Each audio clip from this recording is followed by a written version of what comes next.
So hey everybody, welcome to another episode here. My name is Rich Charpentier and thanks for stopping by the channel. Today we're talking trailer park tech. Actually it's not just trailer park tech. We're talking about Wi-Fi for RVers. I've done another one on this, but I wanted to talk a little more about the importance of Wi-Fi and also Wi-Fi safety and security while you're at a park. So before we get into all that, I'm just going to take a look over here. And remember, not only do I stay at RV parks, I also work with a lot of RV parks. So I monitor a lot of information for our clients. And we keep track of their Google business pages, sometimes their Facebook presence, their Twitter presence, etc. So I get to see a lot of reviews for my clients and a lot of responses about my clients' sites and about their services. So one popped in yesterday and it reminded me that I wanted to do this talk with you. So for my client, I'm not going to talk about their name or anything. I'm not plugging them here. You just got a 4-star review. So that's good. That's all right. And so the 4-star review says in all caps, very nice, great hosts, great Wi-Fi. Congratulations. That seems to be a real rarity these days. A real rarity. Okay.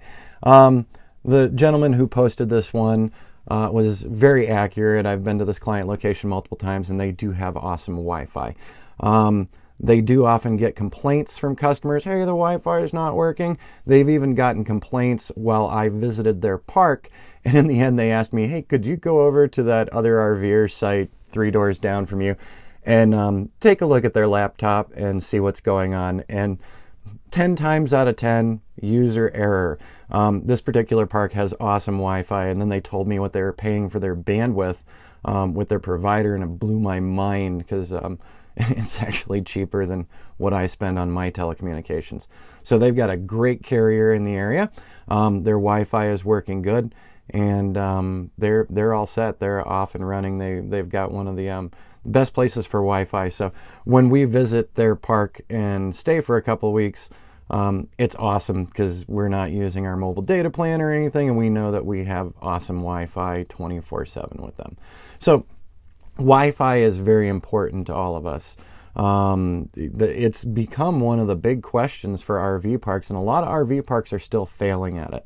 So either they've done some kind of homegrown system where they've actually put up their own repeaters, their own wireless router, or they're paying somebody local, or they're doing one of the big ones like a Tango Internet or something, where you pay to use the network.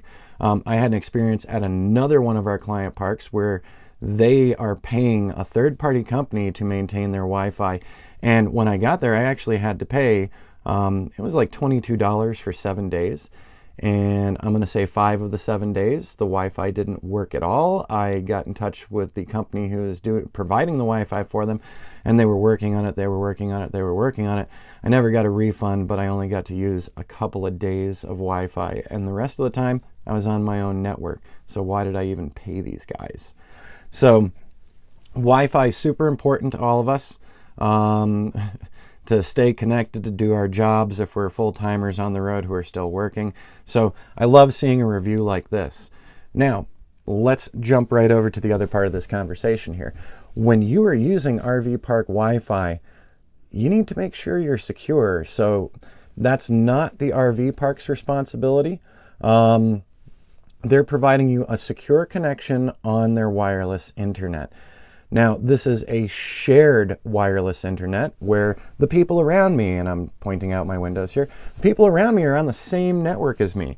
And, oh, I grabbed the wrong phone, sorry. So I had just done a quick scan on, we're gonna put this on screen here as well.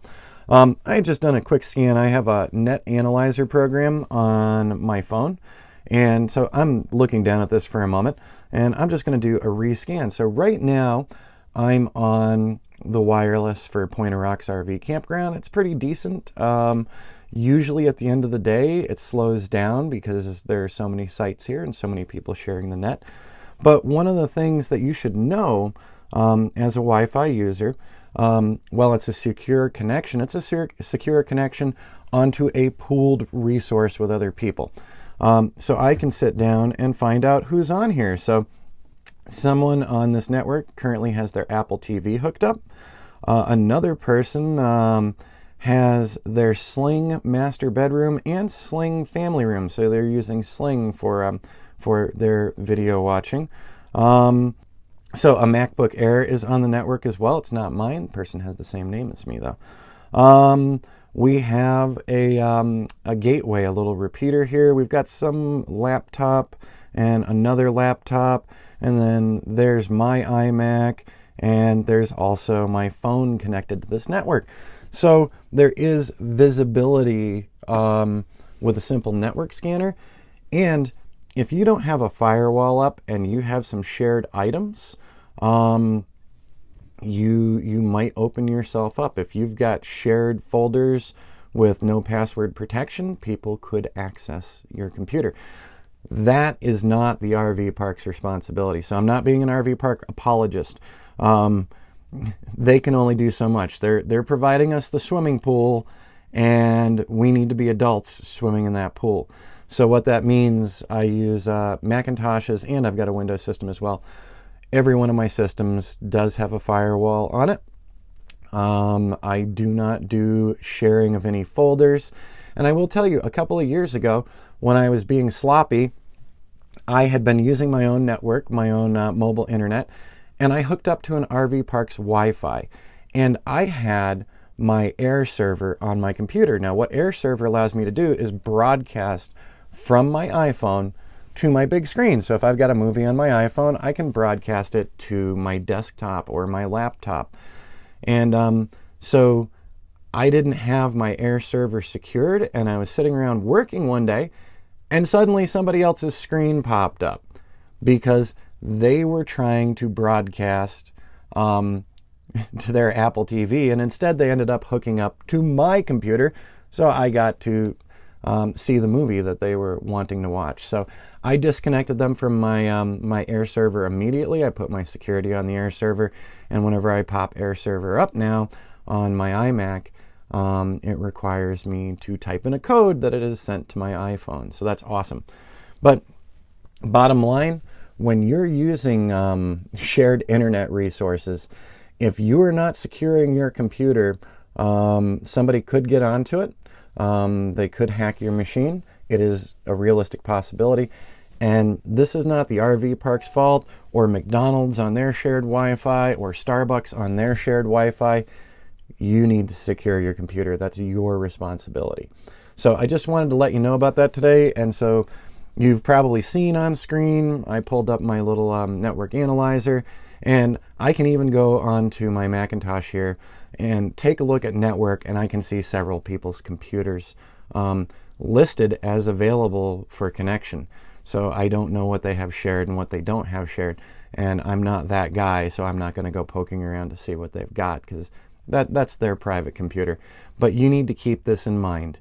We know that Wi-Fi is really important to you, and we need to know that you are securing your own computer when you're visiting RV parks or other resort locations across the country. So your security comes down to you when you connect to a public Wi-Fi network. All right, everybody, I'm out of here. I've got a couple other videos to do today. I've got some other client work to do today. And if the wind ever stops, I'd like to get some flying in with the drone. We'll see you on the next episode.